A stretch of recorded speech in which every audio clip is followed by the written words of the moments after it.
इस वक्त की बड़ी खबर आपको बता दें, स्वास्थ्य मंत्री ने दावा किया है कि जनवरी में टीकाकरण हो सकता है।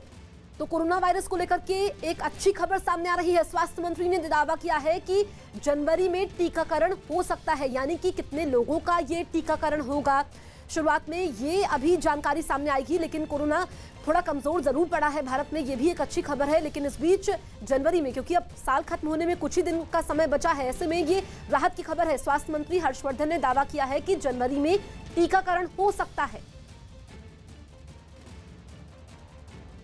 वो जो वास्तविक भारत सरकार स्टेट गवर्नमेंट्स के साथ मिलकर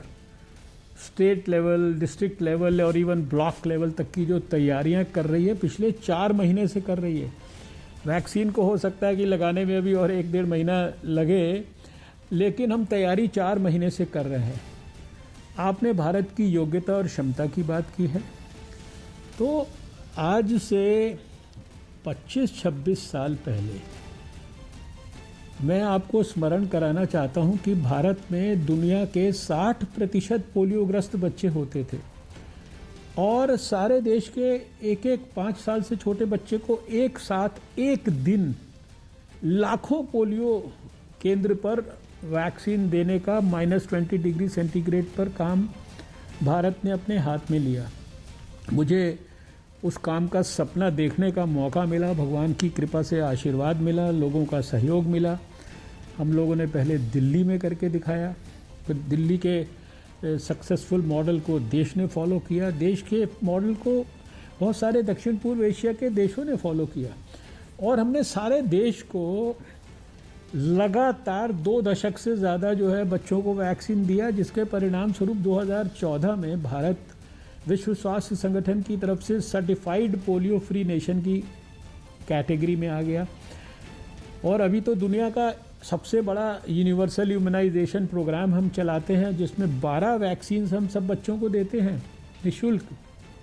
अभी मीजल्स रूबेला के लिए हमने कई मिलियन बच्चों को एक साथ वैक्सीन देने का इतना बड़ा रॉबस्ट प्रोग्राम चलाया है। ये वही भारत है जो इसने चेचक को भी इरेडिकेट किया सारी दुनिया के साथ मिलकर। ये 135 करोड़ का देश है, तो हमारी योग्यता और क्षमता में किसी प्रकार की कमी नहीं है और हमने पूरी तैयारी की है। नीचे लेवल तक पूरे स्टेट गवर्नमेंट्स को इन्वॉल्व करके, स्टेट के लेवल पर टास्क फोर्स बनाकर, डिस्ट्रिक्ट लेवल पर, ब्लॉक लेवल पर, देश में यानी कई हज़ार मास्टर ट्रेनर्स को पहले ट्रेन किया है। उसके बाद हम देश की 33 स्टेट्स में स्टेट लेवल पर ट्रेनिंग कर चुके हैं। करीब 260 डिस्ट्रिक्ट्स के लेवल पर हम ट्रेनिंग कर चुके हैं, 20,000 से ज़्यादा लोगों की। और जो हमारा जो कोविन प्लेटफॉर्म है, एक ऐप है, और जो इलेक्ट्रॉनिक प्लेटफॉर्म है, ये जो वैक्सीन के लिए इलेक्ट्रॉनिक जो सारी टेक्निक को यूज़ करके हमने जो हमारा नॉर्मली भी वैक्सीनेशन के कैंपेन में यूज़ होता था, वो प्लेटफॉर्म अब हमने उसको कोविन प्लेटफॉर्म के रूप में विकसित कर दिया, जहां वैक्सीन को भी ट्रैक उस प्लेटफॉर्म पे किया जा सकेगा, उसके टेम्परेचर के साथ साथ। और जो वैक्सीन का जो बेनिफिशरी है, पोटेंशियल बेनिफिशरी, उसको भी डिटेल में ट्रैक किया जा सकेगा, अप टू द पॉइंट जब उसको सेकेंड डोज मिलेगी, और अप टू द पॉइंट जब सेकेंड डोज मिलने के बाद वो अपना सर्टिफिकेट भी जनरेट कर सकेगा। यानी इतने एडवांस में इतनी प्रकार के एस्पेक्ट्स को, और आपने जब कहा कोल्ड चेन इत्यादि की, तो पहले ही हम इतनी सारी चीज़ों के लिए देश में करीब 28-29 हज़ार जो है ये कोल्ड चेन के पॉइंट्स हैं,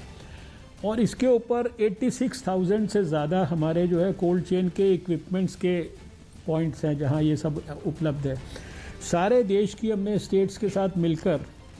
वैक्सीनेशन देने के लिए जो रिक्वायरमेंट्स हैं चीज़ों की, कोल्ड चेन के लिए वैक्सीन कैरियर्स हैं, मान लीजिए डीप फ्रीज़र्स हैं, मोबाइल वैन्स हैं, रेफ्रिजरेटर्स हैं, कितने हमारे पास हैं और कितनों की मान लीजिए और ज़रूरत हो सकती है, वो सब के प्रोक्योरमेंट प्रोसेसेस भी चल चुके हैं, शुरू हो चुके हैं। सिरिंजेस जो है कितनी चाहिए, कितनी सारी टीम्स चाहिए, हर एक वैक्सीनेशन का जो सेंटर है वहाँ 4 लोगों की टीम, फिर उन टीम्स को असिस्ट करने के लिए कितने जो हमारे वॉलंटियर्स यानी वॉलंटरी ऑर्गेनाइजेशंस के साथ भी एक पैरेलल एक्टिविटी चल रही है। जहाँ पर वैक्सीनेशन दिया जाएगा वहाँ के क्या नॉर्म्स होंगे, वहाँ कितने कमरे होंगे, क्या डिस्टेंसिंग होगी, वहाँ क्या पानी का व्यवस्था होगी, अगर कोई एडवर्स रिएक्शन होगा तो वहाँ मान लीजिए कोई एनाफाइलैक्सिस को डील करने के लिए क्या क्या क्राइटेरियाज होंगे, वैक्सीन हेजिटेंसी जैसे इश्यूज जो हैं इनको एड्रेस करने के लिए प्रोएक्टिवली सरकार की तरफ से दूसरे सारे जो कम्युनिकेशन के चैनल्स का इस्तेमाल करके कैसे लोगों को इसके लिए शिक्षित करना है, यानी बहुत प्रकार के लेवल्स पर बहुत विस्तार से बहुत डिटेल में पिछले कई महीनों से सारे देश की सरकारों के साथ मिलकर काम चल रहा है। और सबसे बड़ी खुशी की बात यह है, हम सब के लिए गर्व की और संतोष की कि हमारे तो स्वास्थ्य मंत्री हर्षवर्धन को आप सुन रहे थे और उन्होंने कहा कि टीकाकरण जनवरी में हो सकता है, ये सभी के लिए गर्व की बात है और खुशी की बात है। उन्होंने पोलियो का जिक्र किया कि किस तरीके से जब 2014 में टीकाकरण हुआ था तो भारत पोलियो मुक्त हुआ था और इसी को लेकर के अब इस दिशा में आगे बढ़ते हुए कोरोना वायरस जो कि कमजोर हुआ है पिछले कुछ समय में, अब टीकाकरण की शुरुआत होगी अगले कुछ दिनों में। कृषि सुधार कानूनों के विरोध में चल रहे किसान आंदोलन को खत्म करने के लिए फिर एक बार केंद्र सरकार ने पहल की और किसानों को खत लिखकर बातचीत के लिए बुलाया। कृषि मंत्रालय की तरफ से किसानों को भेजी गई इस चिट्ठी में किसान नेताओं से उनकी सुविधा के हिसाब से बातचीत के लिए तारीख बताने की अपील की गई। पिछले 25 दिनों से कुछ किसान संगठन इन कृषि सुधारों के विरोध में दिल्ली की सीमाओं पर डटे हुए हैं और सरकार से कई दौर की बातचीत के बाद भी कोई हल सामने नहीं आया, जिसके बाद एक बार फिर सरकार ने इस मुद्दे के समाधान के लिए पहल की और किसानों को बातचीत के लिए न्योता भेजा।